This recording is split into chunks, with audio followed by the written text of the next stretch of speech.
Representative of China.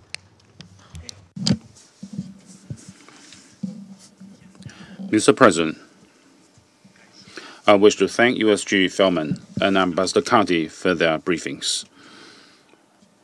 Relevant Security Council resolutions contain explicit provisions on launches by the DPRK using ballistic missile technology.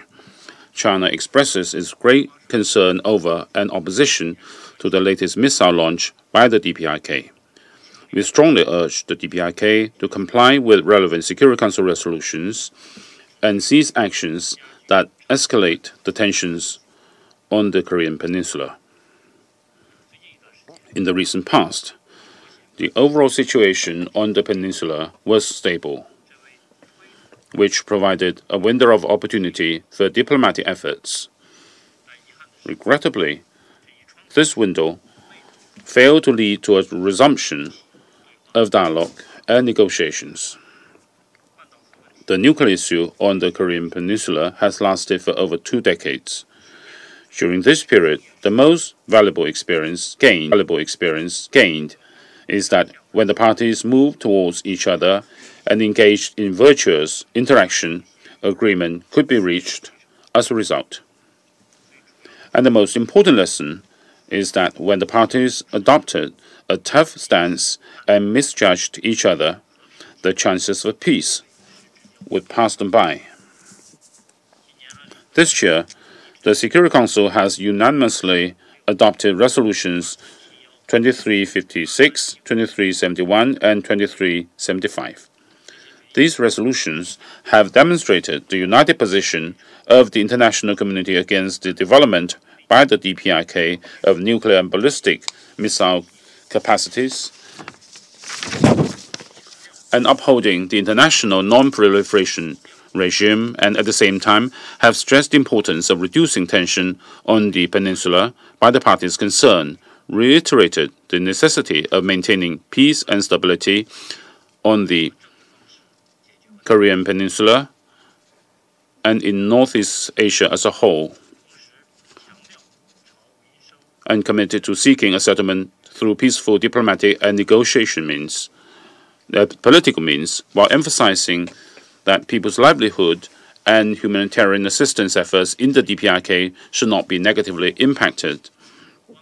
In view of the current grave situation on the Korean Peninsula, the top priority is for all the parties concerned to keep restraint, implement comprehensively and strictly relevant Security Council resolutions, and strive for an early resumption of dialogue and negotiations. China always stands for the denuclearization of the Korean Peninsula and for peace and stability on the peninsula. China has consistently advocated dialogue and negotiations as a means to achieve a settlement and oppose conflict and chaos on the peninsula, and we have worked tirelessly towards this goal.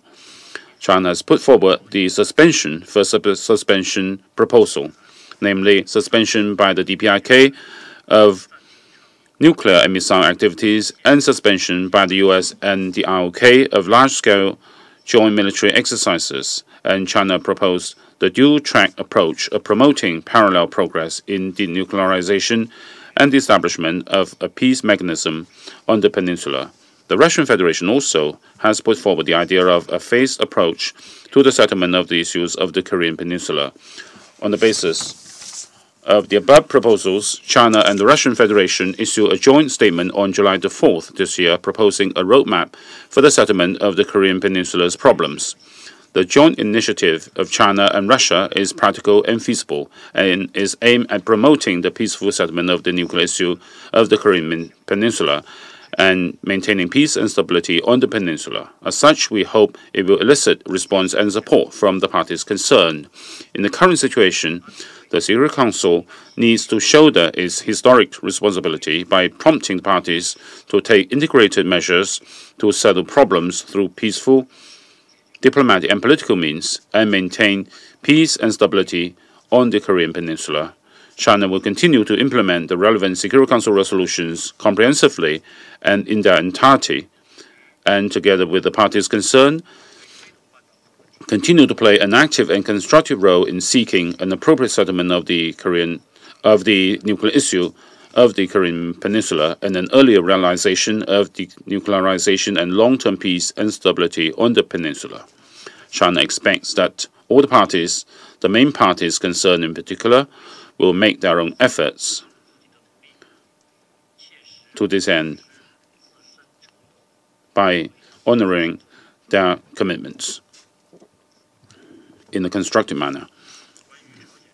On the DPRK Sanctions Committee, China believes that the committee's work should be conducive to the realization of denuclearization of the Korean Peninsula, the maintenance of peace and stability on the peninsula, and the promotion of dialogue and negotiations among the parties concerned with a view to finding a solution.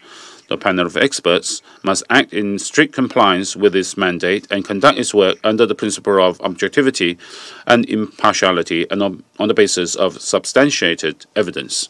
It is China's consistent view that the Security Council sanctions against the DPRK should not negatively impact relevant humanitarian assistance activities. I thank you, Mr. President.